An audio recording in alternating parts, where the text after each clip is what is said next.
Egun onden hori eta, ongi etorri berriz ere, opor luze hoien bueltan. Joan den hilabetean, osoko bilkura honetan eta zuzenketa partzialen eztabaidarako batzordean aukera izan genuen dagoeneko alderdi guztiek erreforma fiskalari buruz eta negoziazio prozesuari buruz geure jarrerak argi azaldu eta defendatzeko. Ez naiz hasiko berriro gauza bera errepikatzen.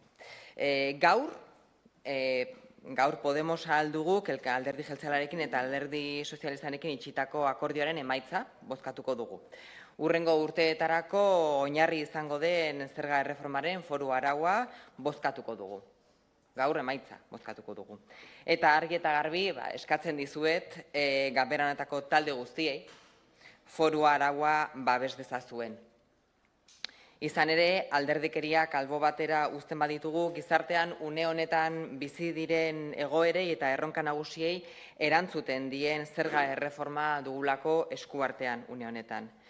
Bai, hala da, behin eta berriro esan dut hemen eta beste hainbat lekutan.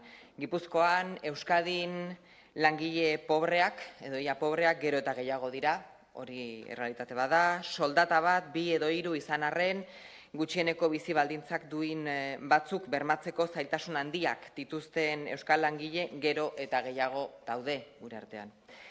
Gure sistema ekonomikoan arnasten dugun aireaz aparte, oraingoz behintzat, bizitzarako ezinbestekoak diren beste baliabide guztiak kontsumo ondasun gisa tratatzen dira.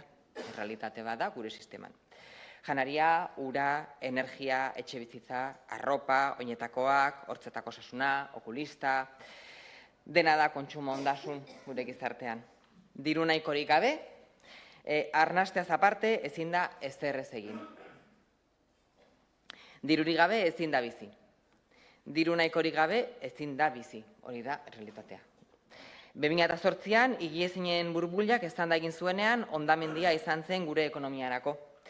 Baita ondorioz maila ekonomiko ertain eta baxuentzat. Zerbitzu publikoetan murrizketak sufritu genituen, soldaten eta pentsioen izoztea, langabezia eta langileak erabat babesik gabe utzi zituen lan erreforma bat izan genuen ere bai, eta arrez geroztik euskal gizartean zuzenean eragina izan duten krisi ekonomikoak kateatu egin dira, behin eta berriro. Lan erreforma kupidagarri hori, zorionez, aurreko estatuko legegintzaldian erreformatu egin genuen, eta denok dakigu ondo bozkatu zuen zer une hartan ez dut errepikatuko. Energiaren krisiaren aurrean ere, salbuespen bat lortu zen, eta krisiaren ondorioak nabarmen leundu ziren herrialde osoan, estatu osoan, baita Euskadin ere. Egoerarik zaurgarrenean zeudenentzako eskutu soziala garatu genuen, inor atzean ez geratzeko. Tamalez, gaur, errealitatea, eskutu soziala ez da une hartan indarrean zegoenaren berdina, aldatu egin da, egoera aldatu delako, salbuespen iberiarra energiaren esparruan jada ez omen da hain beharrezkoa, energia krisia gainditu omen dugulako, nonbait, oinarrizko produktuen gaineko beza igo egin da berriro hainbat produktutan, eta horrela, guztia. La sociedad actual ya no tiene tiempo material para poder adaptarse a los cambios y ajustes consecuencia de las distintas crisis económicas que hemos sufrido, concatenado, desde la crisis de 2008. Esa es la realidad y también es la realidad a la que hay que afrontarse desde las instituciones. Las crisis han llegado sin dejar tiempo a que la gente pudiera recuperarse y el resultado ha sido un crecimiento sin precedentes de la brecha de las desigualdades sociales en general. En un extremo de la brecha están quienes han aprovechado las crisis, estas, todas, como una oportunidad de lucro y al otro lado pues están las clases trabajadora que ha quedado empobrecida paulatinamente cada vez más y que arrastra casi dos décadas de pérdida de poder adquisitivo. Todos los índices que hemos visto es lo que nos muestran. Poco a poco el poder adquisitivo ha ido cayendo en nuestra sociedad. Ante este escenario y a la vista de la inestabilidad global actual, cuyo máximo exponente está siendo la guerra arancelaria promovida por Estados Unidos, Podemos Euskadi abordó la negociación de la revisión fiscal como una oportunidad para brindar un balón de oxígeno imprescindible a la mayoría social vasca. Estábamos convencidas de que era posible mejorar la calidad de vida de todas las personas y del tejido económico y, al mismo tiempo, afrontar los grandes retos que como territorio tenemos por delante. Y, afortunadamente, así ha sido. El acuerdo fiscal de Podemos con nacionalistas y socialistas vascos es un buen acuerdo. Y tras la aprobación de esta reforma fiscal, de la norma foral hoy, el 50% de la población vasca verá mejorada su situación vital.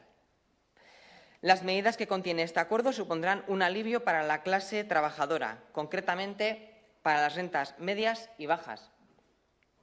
Supondrá un desahogo para los autónomos, microempresas y pequeñas empresas. Mejorará el acceso a la vivienda digna a un precio asequible.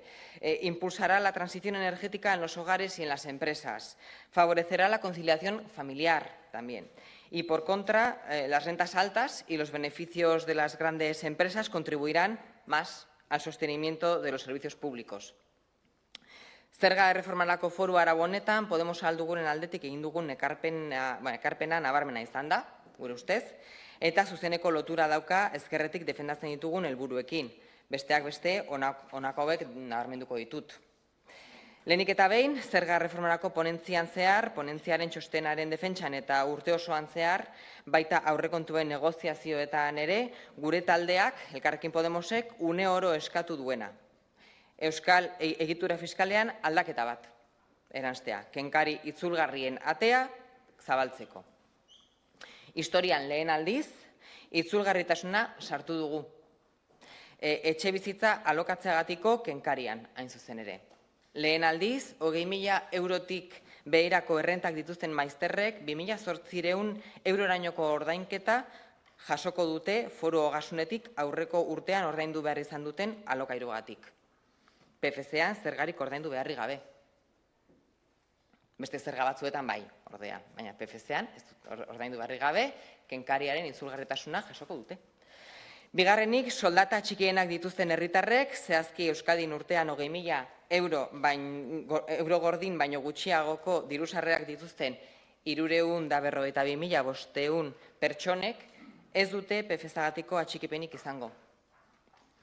Neurri horrek emakumeei, gazteei eta guraso bakarreko familiei mesede egingo die bereziki. Eta beren egunerokoan baliabide ekonomiko gehiago izatea ahalbidetuko die. 128,5 milioi euro gehiago diru gutxien irabazten dituztenentzat. Hori da zifra orokorran Euskadin. Bizi daitezen, bizirik irautea baino. Hirugarrenik, etxe bizitza duin bat prezio onargarri batean izateko aukerak hobetzen ditugu. 3 neurri nagusi batez ere. Alokairuagatiko kenkariaren itzulgarritasuna zaratago, beste neurri batzuk txertatu ditugu alokairuko merkatuan etxe bizitzen prezioa arintzeko. Nola? Etxe bizitza bat erreferentziazko prezio onargarri batean alokairuan jartzen duten jabeei fiskalki lagunduko diegu. Eta aldiz kontrakoa egiten dutenei fiskalki kaltetuko diegu. Balantzan jarri. Era berean, hutsik dauden etxebizitzen alokairuko merkatuan, etxebizitzak alokairuko merkatuan jartzea sustatuko dugu. Hain zuzen ere, alokairuko merkatura bideratzen diren etxebizitzen birgaitzea sustatuz, besteak beste. Halaber, 5 etxebizitza baino gehiago dituztenei, hau da, jabego handiei, deitzen ditugunak, kaltetu egingo diegu.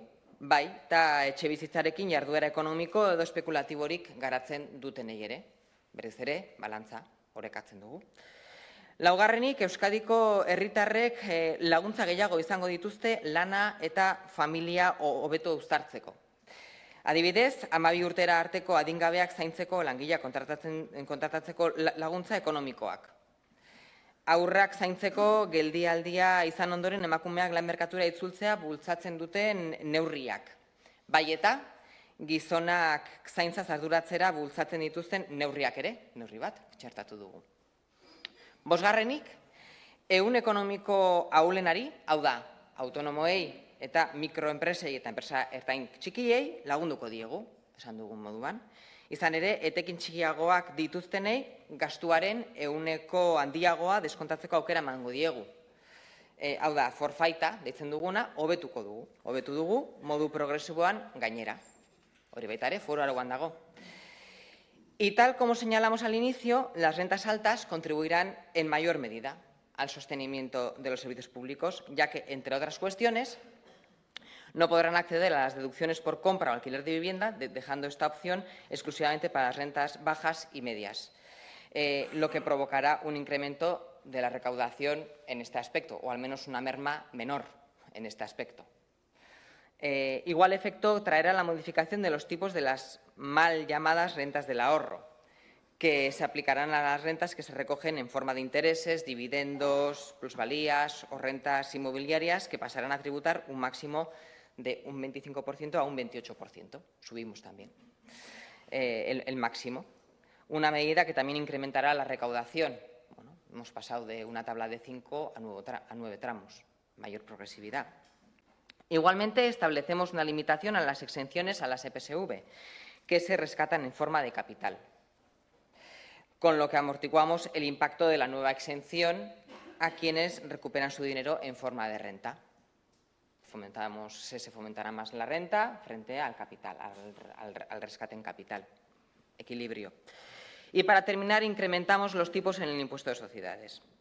Por un lado, para gravar los beneficios extraordinarios de las grandes empresas, pasando del 24 al 28%, y estableciendo un tipo mínimo efectivo en el impuesto de sociedades del 19% para aquellas empresas que no están comprometidas con Euskadi. Insisto, las empresas que no están comprometidas con Euskadi. Si alguien se ha enfadado, será que no está comprometido con Euskadi. Si lo está, no tiene que preocuparse.